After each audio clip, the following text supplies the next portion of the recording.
Welcome, everyone, to another episode of What's Working. I'm Cam Marston.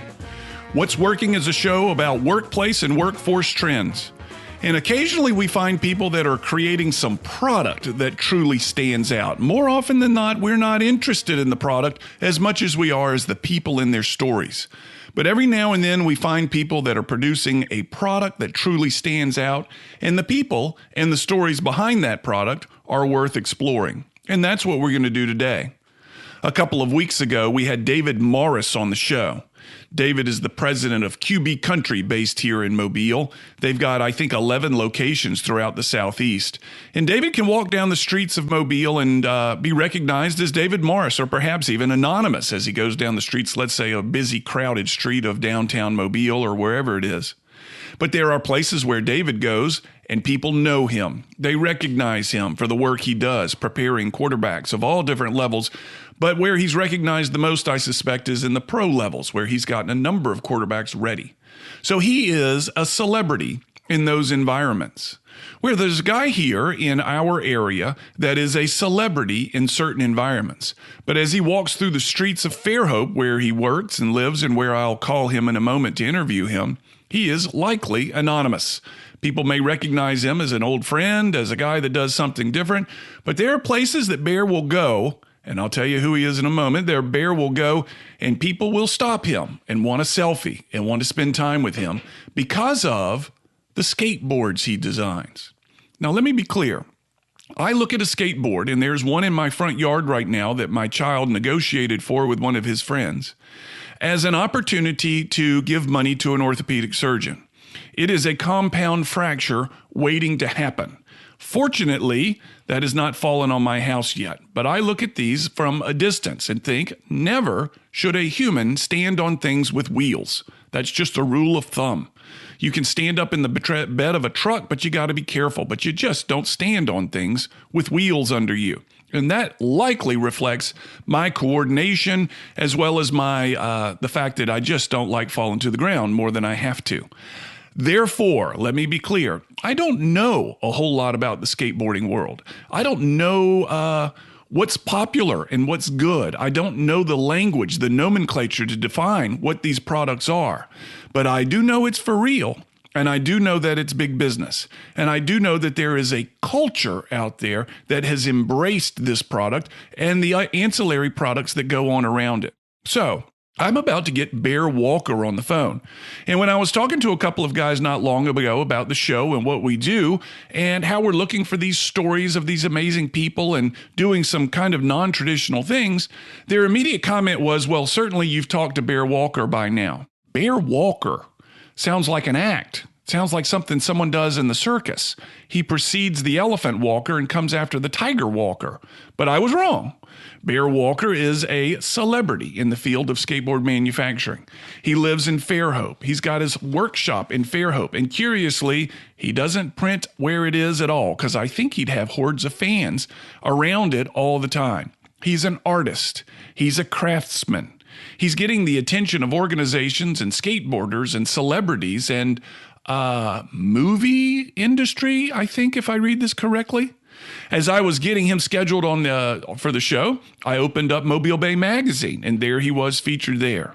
So Bear may have lived a quiet, anonymous life for a while, but this celebrity thing is creeping in on him due to the designs of the skateboards he develops. And when we get him on the line a little bit, I'm going to want to know about his business. I'm going to want to know why he has an agent and what that agent does for him. I'm going to want to know whether his boards are practical or just beautiful or a mixture of both, and if he makes both, and how he feels about someone getting one of his skateboards and putting it on the wall rather than using it, if it's okay with him. We got a celebrity in our midst, folks. We got a couple of them around this part of the country, and they are anonymous amongst us, but in their own world, in their own crowds, in their own professions or businesses, they're celebrities. And these people fascinate me. When we come back, we're going to meet Bear Walker and learn about his skateboard building business, which is killing it, just killing it. And I'll share numbers when we come back in Fairhope. You're listening to What's Working. I'm Cam Marston. Before we go to break, let me give you ways to find more out about the show. We are on Instagram at What's Working with Cam Marston. You can find us on Facebook. Search What's Working with Cam Marston. Our phone number, 251-260-8100. Again, 251-260-8100. It's an unmanned line. Leave a message, send a text. We'll get back to you. And the podcast is available at cammarston.com. Go to cammarston.com. You'll see a link at the top of the page. When we come back, Bear Walker.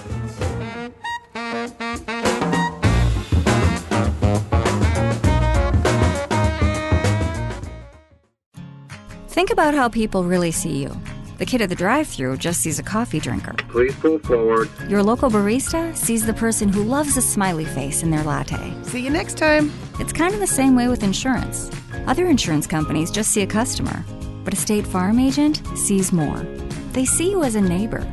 Your State Farm agent is here to get to know who you really are, so they can help life go right. Call me, State Farm agent Allison Horner, in Mobile at 666-1616. Hi, this is Cam Marston. If you're struggling with management, motivation, recruiting, and retention in today's generationally diverse workplace, my half-day workshop called Leading Multi-Generational Teams will be helpful to you. It's a leadership development course that teaches leadership skills and management insights for all levels of workplace leadership. I'll be holding a course open to the public on Wednesday, August 26th at the Mobile Chamber and invite you to attend or come with members of your leadership team. Seating is limited to 30 people, so call the Chamber ASAP to get pricing info and to reserve your seats early. This course is one my clients from all over the country have enjoyed and bring me back to deliver time and time again.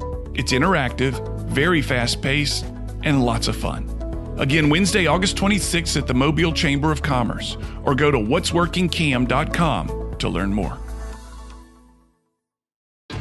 Is your business growing? Does your existing metal building need an update? Expansion?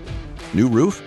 With almost 20 years of experience, Mosley Building Systems is the leading metal building contractor along the Gulf Coast. We are your local design build experts. From expansion to new construction or repairs, we can guide you through all aspects of your project. Mosley Building Systems works with each client to fulfill their vision. For more information, go to mosleybuildingsystems.com.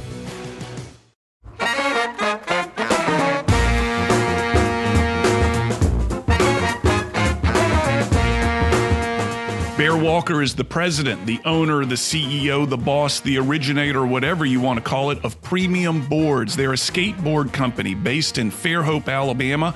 They're doing some remarkable things in the marketplace with the celebrities, with the movie and the gaming industry right here under our nose. Bear, thank you so much for your time. Welcome to What's Working. Thanks, man. I appreciate you having me. Now, I'm going to introduce you, Bear, in a way that I've not done before, but I want you to know Right. who you're listening to, or who's listening to you, rather, in that marketplace. We just got the demographics from the show back, and what we learned is this. Most of the listeners right now at this very moment are 45 years older, and they're males. They're likely Caucasian males, and they live somewhere between Pensacola and Biloxi and as far north as Jackson, Alabama. They're just like me. And the chances are they don't know a lot about your industry, skateboarding, whatever you want to call it. So I want you to introduce yourself to my listeners in terms or in a way that they can understand who you are, what you do, and who your market is. Sure. All right. Well, yeah, my name is Bear Walker, and I own Bear Walker Industries. We specialize in kind of just like unique pop culture themed skateboards. So the unique thing about us is we carve out our grip. So there's a lot of three-dimensional texture, super functional, just really cool designs. But yeah, it's kind of an innovative niche in the skateboard market that hasn't really been done before. And, we're in a area, Southern Alabama, where something like this definitely hasn't been done before. And just trying to, carve out our own path. Would you ever have begun this business relying solely on a local market, or was your intention from the get-go, this has got to be national? Because if you could round up every skateboarder on the Eastern Shore and put them in one gymnasium. Was your intention the whole time to be national? Yeah, absolutely. So my big reason for coming here to begin with was out of necessity. I had a skateboard company, about 7 years ago now. And basically got some bad partners, wasn't very business savvy, had to shut it down. And my parents are from here originally, so I moved back here so I could save up money for a few years and start from scratch by myself. So yeah, it was really out of necessity coming back here from an economic standpoint. And I ended up just loving the community. But the idea from the get-go was to be selling to these, West Coast California markets, because that's, skate mecca. So yeah, there's never really intent on having a local community here, which there really isn't a huge one. But my hopes now is through the growth that we've found is to develop a skate community here, on our own. Yeah, well, it seems like it's very possible with the celebrity status that you carry with you in this industry. The people in California that are, let's say, in the center of the skateboard world, do they look Sure. upon you and your work as kind of a novelty? Oh, look at this cute little guy out of Alabama making skateboards. That's kind of cute. What is their opinion of you, do you think? So the location thing isn't really brought up until like someone's working with me, most people actually assume I'm out in California. But yeah, we've had a really, really good response. The thing that shines through most is like not the novelty of it, it's the craftsmanship. So I've been thankful for that. But yeah, we've got that really heavy pop culture niche. So that also suits itself well to California with, Hollywood and stuff like that. But yeah, it's really been well received as collectible pieces and resale items. But, also they're just really, really high quality boards and have really high quality components. So they're one of the smoothest riding boards on the market as well. So I'd say half my clientele hang them on a wall and half of them ride them, and both seem to be enjoying it. What can you tell us? I know my listeners are fans of business. They're fans of process. They're fans of quality in their products. What can you tell us about the manufacture of these boards that makes it so high quality, that makes it that smooth ride? For sure. Actually, I was just having a really good conversation with my crew about this yesterday. We have a lot of new employees, and so I like to give a really, really in-depth history of how we've gotten to where we are so they can, feel a sense of pride in the craftsmanship with it. And I think what makes us different and what set us aside from a business aspect point is like the science that goes into it. Like when you look at our original boards, they were really, really rudimentary as far as they're just like line work and like flat bottom carvings. And what actually made our company economical and stand out is I've developed processes and actual functional things like my grip that we have patents pending on that just really took a lot of trial and error and that whole 10,000 hour kind of thing Right. to make it happen. Like a lot of trial and error, a lot of mistakes, a lot of trying things that didn't work to make this final just premium product where everything has been thought out, from the thickness of the border to the composite of ply that I have custom made to the grip that we carve out to even the speed that I set the spindle to so that it's easier to clean out and has sharper edges. So every single fine detail has been thought out, worked out, and meticulously refined. So the person that uses your board that's going to pay, and I want to talk to you about how you price these things, that's going to pay Sure. for this board, is that a person that is a hobbyist? Is it a competitive skateboarder? I turn on Xbox not Xbox, but X Games from time to time, and I see these people doing these gravity-defying things. Who is using the board? Not who's hanging it on the wall, but who's using it? Yeah. I mean, that's the beauty about my company, I feel, is really anybody can do it. You're not going to see my boards in X Games, but I've had the honor of a ton of people being like, your boards are so beautiful, I decided to start skating because of it and got one of yours so I could start skating. But really, I feel like my clientele is really the people who just really want to enjoy riding. You're not going to be bombing in on half pipes or anything like that, but you will be, carving on some sidewalks by the beach, or doing your commute in the morning, or just going out for a joyride after work. So it's more for the leisure comfort kind of skate crowd. Yeah, I think your audience that's listening right now is all into leisure comfort. The middle-aged to older listener, Sure. Suddenly their ears perked up. But how about the age? Give me more of the demographics of your user. It's the leisure comforts boarder. How old are they? Well, so that's the kind of the surprising thing too, is I feel like a lot of people for some reason there's this expectation that skaters like have to like want to go pro. And I feel like nowadays with like electric boards and all these different kind of SKUs of the market, it's kind of okay for people to just want to get a board just to cruise around. So like my demographic is actually 18 to 34, which is, a little bit lower than you'd expect, I guess, for the, cruising style. But like I've kind of developed this niche where my general style is like 90s kids, like all my artwork and all the partnerships I'm getting are kind of catered toward those people who grew up in the 90s or the early 2000s. So it's really resonating with this 18 to 34 age group where either, it's kind of cool and trendy now it's almost vintage for like the 18 to 24 year olds. And then from my demographic, my age range, the 24 to 34, it's almost like a nostalgic kind of thing back to their childhood. And now they've been, working long enough to have a little bit of cash saved up, and it's almost like a little luxury item for them. Give me a range of prices for these boards, Bear. Sure. So if you want to complete, which means like trucks and wheels and all that, we actually have some boards that are as low as $200. And if you were to look into the market, $200 for a cruiser is very on par. And then they range up to about $350 for our limited edition boards. And then our customs start anywhere from $1,000 to $2,000. And I read in an article that was written about you not long ago in Mobile Bay Magazine that you spend 30 hours on a custom board. Is that right?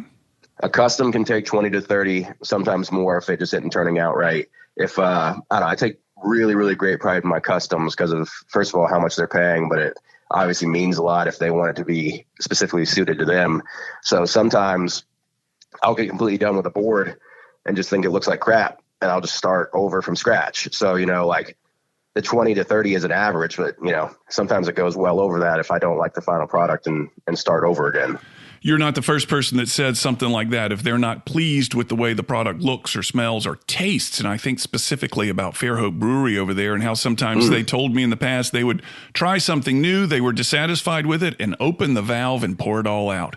Folks, you're listening to What's Working. I'm Cam Marston. On the line with me is Bear Walker, skateboard enthusiast, skateboard innovator. We're going to come back and talk more Bear. And Bear, I'm betting, and we'll discuss this after the break, that there are a lot of collectors out there that you seldom sell just one board to someone, that you probably sell 2 or 3. They want to collect these things. Yes, sir. And let's talk about that when we come back. All right, real quick, here is a way to get in touch with us. This is our phone/text line, 251-260-8100. It's unmanned. Leave us a message, leave us a question, and we'll get Bear back on the line if we need to. We'll be right back.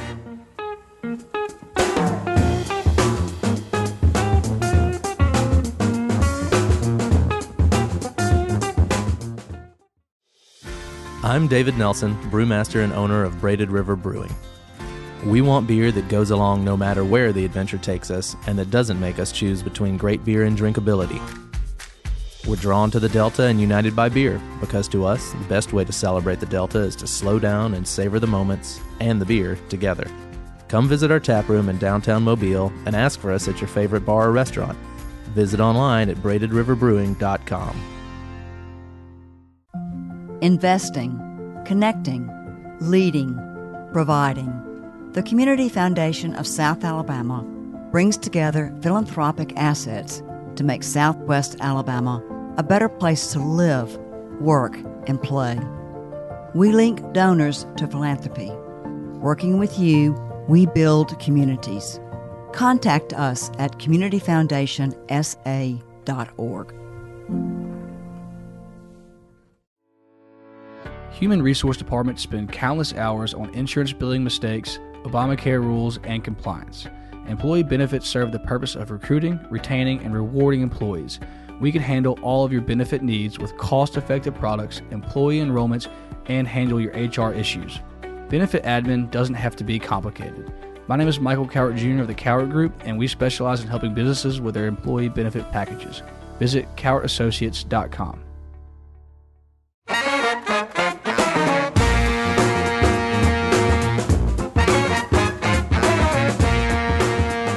Bear Walker's website describes his work as this, and I loved it. I printed it. I have it right in front of me. I'm going to have to see if I can adopt this of my own. A Bear Walker board is more than a badass, high-quality skateboard. It's a functional work of art. Before the break, Bear, we were talking about collectors. My suspicion is people don't buy one. They buy one that just whets their appetite and they want more. Tell me about them. Yeah. So actually, I love connecting with my audience as much as I possibly can. It's like, how I've gotten to where I'm at. And so fortunately we have a good chunk of people that have bought every board I've ever sold. Good gracious. How many is that? I honestly couldn't tell you. It's in between like 15 and 20 as far as our limited editions go. Yeah. So that is a solid chunk and obviously a good bit of wall space. So, for someone to commit that for your work, it's definitely an honor for sure. But yeah, we have these people who have become an avid fan base and excited about that. Do you hold events, Bear, where you go to a convention and you display at a convention? Are you ever out there amongst the people so that they can meet you and interact with you? Definitely. That's actually my favorite thing to do, man. Like we just started doing that a lot more. I went to, Designer Con in California a few months ago, and we usually do like Surf Expo, but I try my best to take as high quality pictures and do interactive videos and stuff like that as much as possible. But it's really when you see these things in person, the reactions you get and people like feeling the grip for obviously the first time because we developed it, and seeing their reaction, that's where I can really, get a sense of what people are liking, really interact with people and kind of show off what I've made. The article in Mobile Bay Magazine talked about that grip, patent pending, and that you foresee its use on boat decks, on ADA ramps and things like that. Tell me what makes that grip so unique. Yeah, so honestly, I kind of developed it on accident. One of those things I was talking about with the 10,000 hours, basically just doing enough work to where you make awesome mistakes on occasion.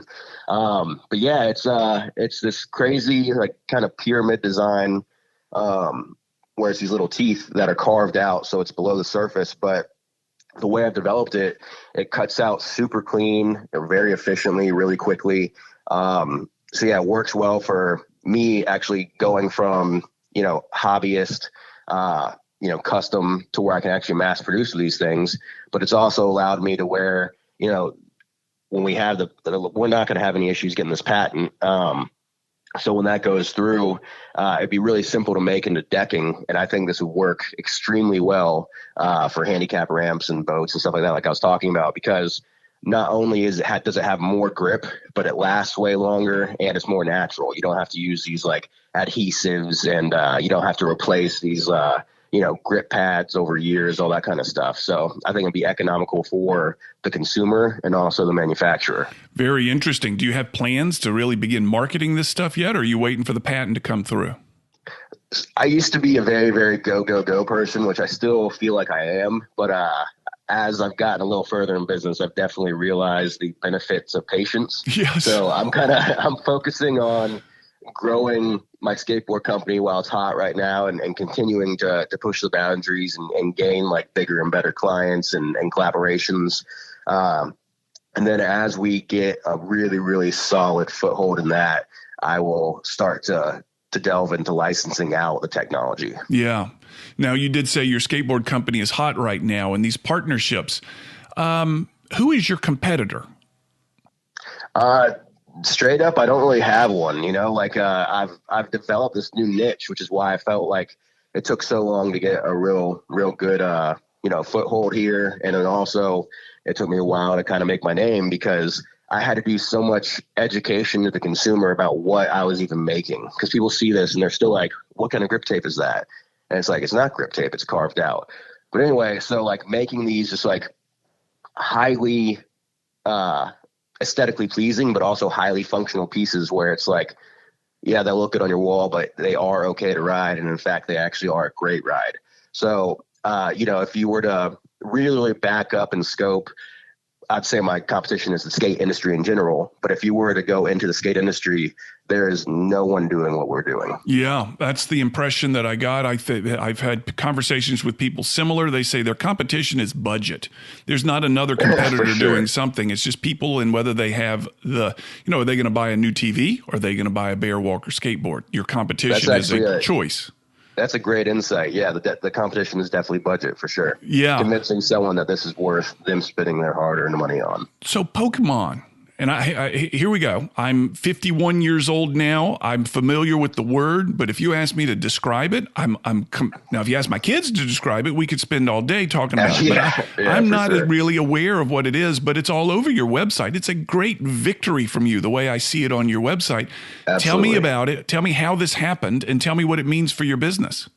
Sure. Yeah. So Pokemon in general, seriously have pop culture by the throat. They've been around, I believe they're actually celebrating their 26th anniversary right now. But yeah, they're all over the world. They're in every grocery store, every supermarket, they're everywhere. But they're also, they have video games and television shows and collectibles and cards. But they were huge. I was a huge Pokemon fan when I was in middle school. That's when it really was in its heyday. And so back to that whole 90s kids, nostalgia kind of thing. So honestly, from the get-go, this would be a dream collaboration for me. And that's actually how I went about it. I was actually in a pretty rough spot the middle of last year. I had a really big collaboration fall through. And, just like being a business owner, you're working 80 hours a week, and it's really, really laborsome and sometimes can have a really heavy impact on your mentality. And I was just, in a really weird spot. And then I heard that Pokemon would be at this licensing expo in Vegas. And so there's hundreds of other brands there, really good opportunities. But my main focus was Pokemon. So I got a plane ticket to Vegas, signed up to go into this licensing expo, made Pokemon a custom Pikachu skateboard, which is their main iconic character. And showed up and gave them this board, which is kind of my strategy for most of my stuff, is basically just work harder than the next person and kind of do free labor in hopes of getting paid for it later. But anyway, gave them the board. They loved it. About 2 months later, started getting calls from them and continuing the conversation. And now we have an ongoing partnership, which is allowing me to expand the company faster than I really ever expected. So this is a crazy question, but it's one that I sent some of my material yesterday, and I didn't hand it to them in person like you did. But my question to myself is, am I sending this to the right person? Is the decision maker going to receive this, or is it somebody that's going to scrap it? Much of my material I do outside of this radio show is marketing oriented, and I send it to the marketing person who buries it because they say that's my work, and if they see this stuff, they're going to fire me. So my question to you is, how did you know that you handed it to the right person? Was that ever a worry of yours? I don't. It's kind of funny. The more I've been working with these bigger companies, I feel like they kind of just within each big company, they make up job titles and have, 10 different people in different positions that are all kind of relevant. So basically you just kind of, do the work for free, like I was saying, and hopefully it gets into the right hands. I did as much as I possibly could from my side of things, get into somewhere where I was hoping they would have a decision maker, like Licensing Expo. Right. And hoping that I was getting it in the hands of a decision maker. But all I could really do was get it to someone within the organization and hope it was cool enough to find its way up the ladder. So they called back. They said, we're really interested in this. We want, I hear some of the best and worst days of a manufacturer's world is that first Walmart order. They're like, gosh, we just got an order from Walmart. Oh my goodness, we just got an order for Walmart. How do we even begin to fill this volume? When Pokemon called and you guys went through the paperwork and they said, all right, we want blank mini boards, did you go, oh man? Yeah, somewhat. Basically I had a general idea of how to expand, but so it's really is funny the way you said it, having that excitement of that first order. Then it's oh yeah, I actually have to produce, or this is meaningless. I have to give the check back.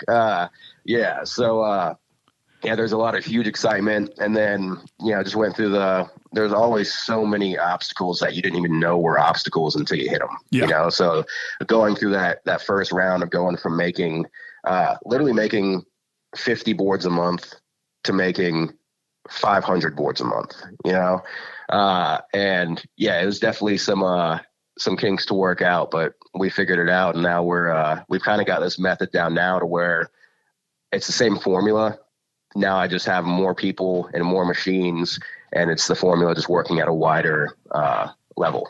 Before we leave the Pokemon story, do you have a licensing agreement with them, and do you sell the boards retail, or are they only allowed to sell them through their websites or whatever it is? So that was what was really cool. It was actually a full-blown collaboration, so no license, and that was actually their first U.S.-based collaboration, which was insane to think about as well. But they actually aren't for sale anywhere. They went up for sale about a month ago, and they were sold out within the first 2 days. Yeah. How would I, if I were aware of this and would have wanted one, how would I have bought it? PokemonCenter.com. Yeah. And had they promoted it in advance so that they knew there'd be a rush on them? Yeah, we did like a 2-week marketing schedule ahead of the launch, and we were anticipating them going pretty well, but it went way faster than we expected, and the response was great. And they actually resold, like as soon as it sold out, they were up on eBay for 2 and 3 times the price. Really? And, yeah, so that was a huge milestone. Once your product starts getting resale value, it's a whole different level. I've written a couple books, and I find them on eBay for $1. Yeah. And if I have signed it, it's for 50 cents. My signature removes the value from the book. It's a punch in the gut. It's got to mean something. That's right. I think it means, Cam, you probably should do something else than write these books, because you just continue to make them less valuable the more involved you get in them. But let's say Pokemon. You mentioned Pikachu. There's got to be a dozen characters within Pokemon that makes this a collectible down the road, don't you think? Oh, well, so there's over 800 characters. Oh, there Pokemon. we go. So we it's an ongoing partnership. So we have plenty of fodder to choose from.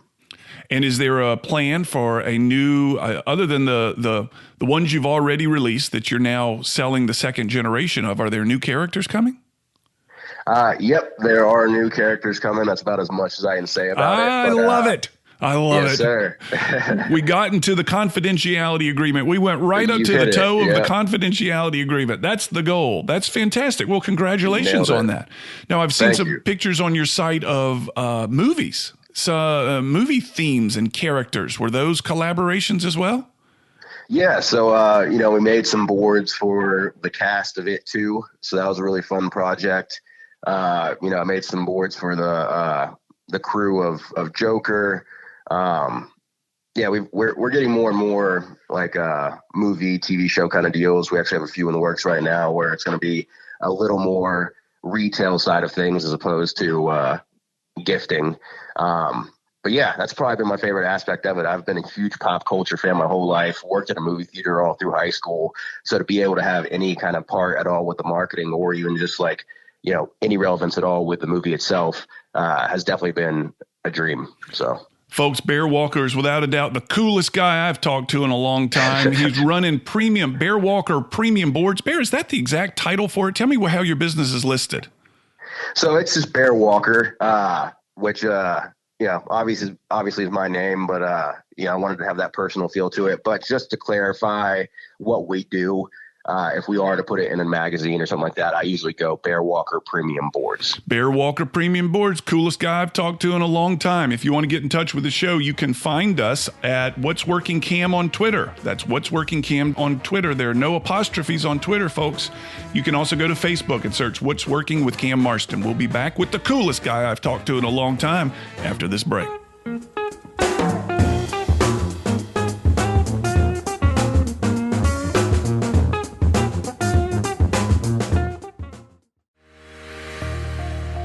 The Community Foundation of South Alabama links donors to philanthropy, builds networks across 8 counties, and builds dreams for those in need. Through our donors' gifts, we make investments that enhance our community via initiatives with broad impact. Working with you, we build communities. Contact us at communityfoundationsa.org. First Protective is a multidimensional financial firm specializing in risk management. We blend all dimensions of financial services, offering our producers diverse products to create multiple revenue streams. If you're a life insurance producer or in the traditional investment business looking to grow your business, we can help. Call me, Jay Stubbs, at 251-604-7024 or find me online at www.firstprotective.com. Life insurance is one of those subjects that make people want to change the subject rather than admit they probably don't have enough. I'm State Farm agent Allison Horner, and that's why I focus on how the benefits of life insurance actually live on by asking people to think in terms of life without having to sell the house insurance, or life without having to give up college insurance. Find out how the benefits of life insurance can live on for your family. Call me, State Farm agent Allison Horner, and get to a better state with State Farm. I'm Matt Armbruster with Ransom Ministries. We help people in our community that most others have given up on. Please donate your unwanted electronics to Ransom Recycling. We teach life skills, job readiness, and job creation through our electronic recycling program. We take anything with a cord. Find us at ransomministries.com, or you can call us at 251-751-0044.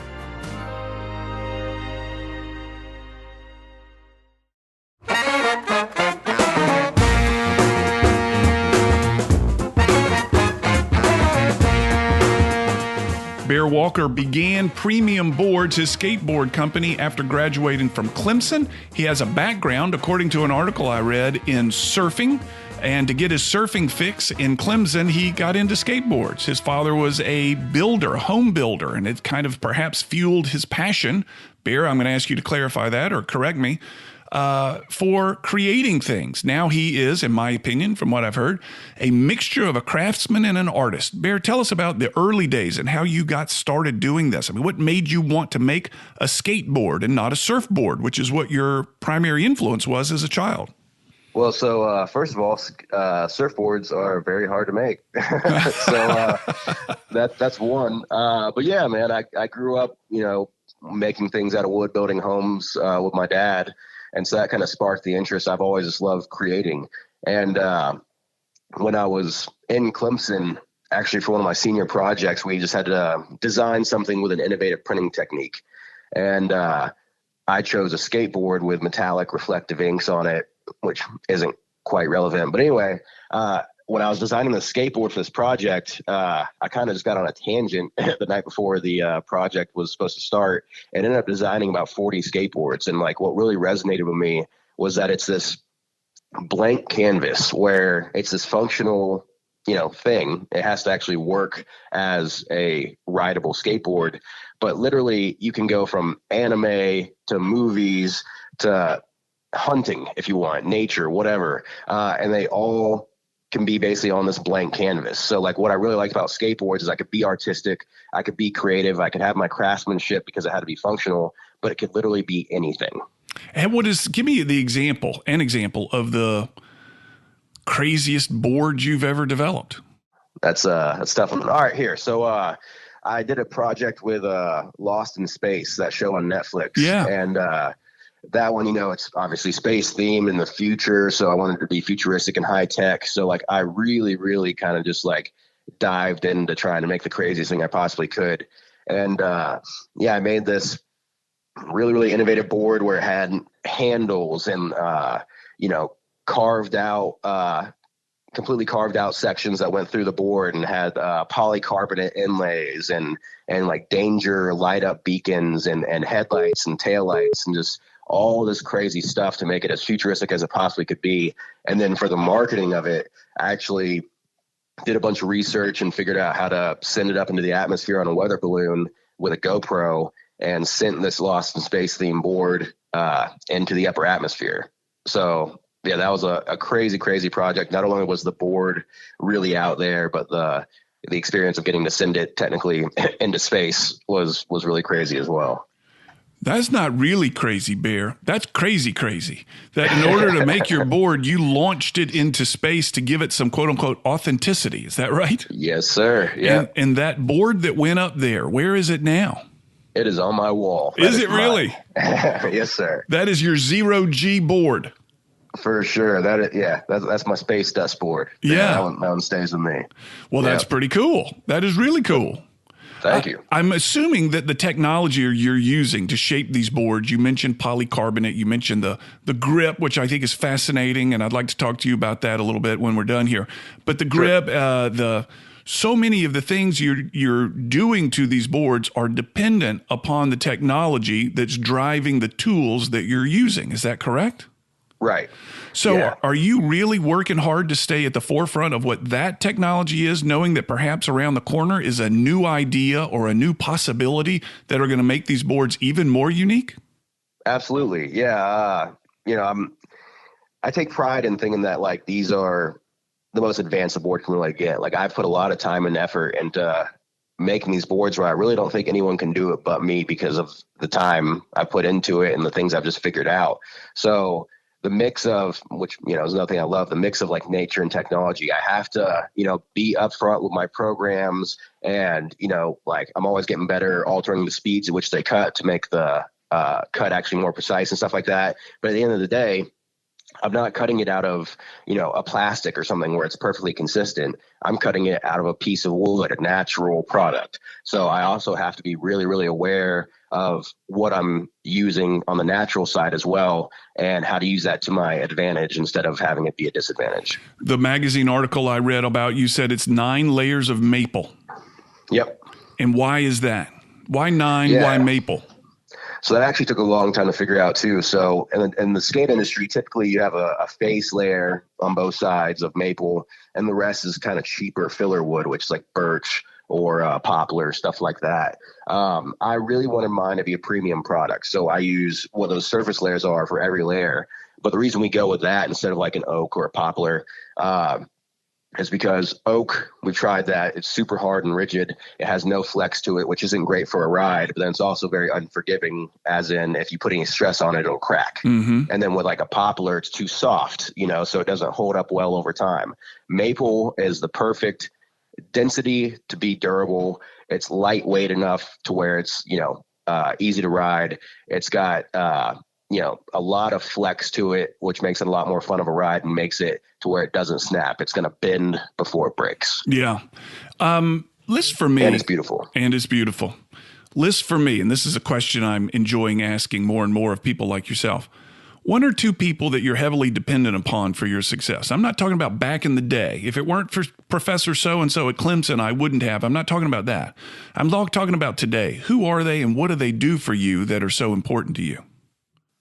I am probably my crew. Like I'm a very particular person and I expect a lot out of people, so it's like this is like my craft and my passion. And so like my crew has just done a great job holding the standard that I have. And, the business would not be where it was at if I didn't have these like 4 or 5 people, kind of building off of what I've made and doing it to the level that I expect, which is a very, very hard thing to do. So yeah, they definitely deserve all the praise they can get. Tell me this, do you have a job or do you have a business? A job being it requires you to do it. I was having a very kind of heated conversation with a trainer, an athletic trainer the other day. He's got a job and he's not there. I don't want to go. So he's got a job that requires him to be there to get paid. In my seminar work, I have to be there to get paid. I've got a job, not a business that runs when I'm absent. Do you have a job or do you have a business?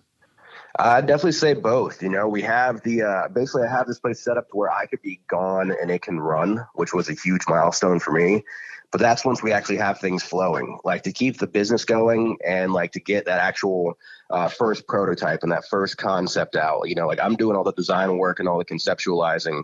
So there's weeks where like I actually have to find random stuff for my crew to do because I'm busy doing prototyping and getting the next batch of boards finished up so that then they'll have the next 2 months producing and replicating that board. So, the business side of things, it definitely flows well once we have the final product in hand and they can kind of just step and repeat. But my job is very, very labor intensive in those first few weeks where it's getting the deal finalized, getting the actual design finalized, getting it programmed to where it actually cuts efficiently, getting the paint job just right, and then educating my crew on how to make it and then letting them go with it. One of the things I've been surprised by in kind of, I'm going to say, glamorous, glorious visual products like your own is the power of Instagram. And if you're a fan of the show, you've heard me just admit this over and over again. I'm amazed at the influence of Instagram over any of the other social medias. Is that your case as well? So Instagram just been a darling for you?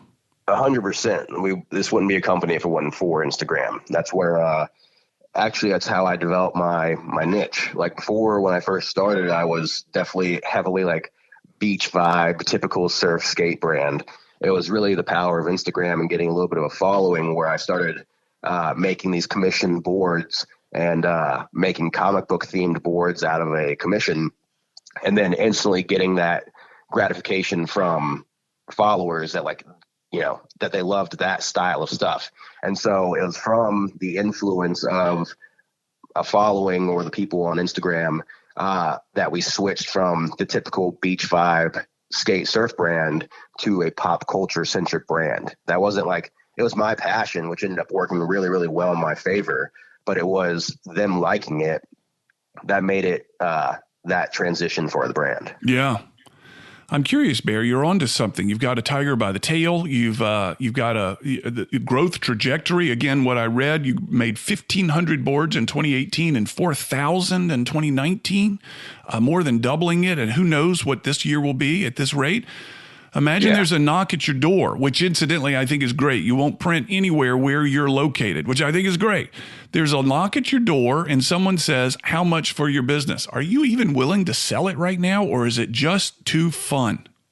No, absolutely. I'm going to sell it. That was, I think, a huge transition from, like I said, the hobby to the career kind of thing. I forgot who it was that I read saying this, but like, it is not a true company until you have an exit plan. Yeah. And, so I love doing this and I will always do it, and if we were to sell it, I would still be on as creative director.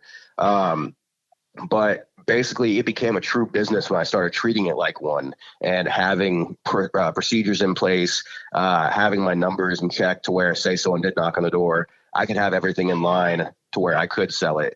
And, I'm 31, which isn't super old. But I plan on doing this for another 5 or 10 years and then having that exit plan to where I can enjoy the fruits of my labor, still be creative, still be on as creative director, but kind of, let loose of a lot of this administrative stuff and kind of hopefully enjoy the reputation that I've built. Bear Walker began his skateboard company. How many years ago was it now, Bear? Less than 10, wasn't it?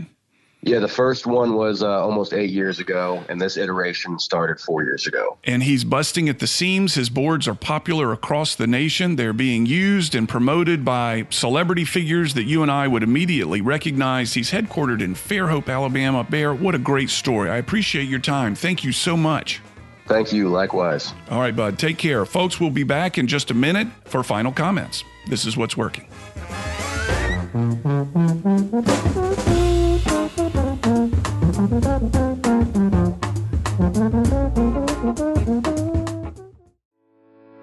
Do you sometimes wonder about different money topics, but struggle to find the answers? The Every Dollar Counts podcast with Gulf Coast experts Josh Knoll and Jay Stubbs is made for those folks serious about their financial plan and looking for answers. Josh and Jay dedicate their time to explaining the various services and products available, as well as discussing lifestyle and money interests of the modern-day family.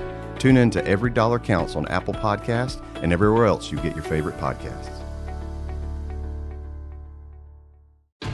Is your business growing? Does your existing metal building need an update? Expansion? New roof? With almost 20 years of experience, Mosley Building Systems is the leading metal building contractor along the Gulf Coast. We are your local design build experts. From expansion to new construction or repairs, we can guide you through all aspects of your project. Mosley Building Systems works with each client to fulfill their vision. For more information, go to mosleybuildingsystems.com. I'm David Nelson, brewmaster and owner of Braided River Brewing. We want beer that goes along no matter where the adventure takes us and that doesn't make us choose between great beer and drinkability. We're drawn to the Delta and united by beer because to us, the best way to celebrate the Delta is to slow down and savor the moments and the beer together. Come visit our tap room in downtown Mobile and ask for us at your favorite bar or restaurant. Visit online at braidedriverbrewing.com.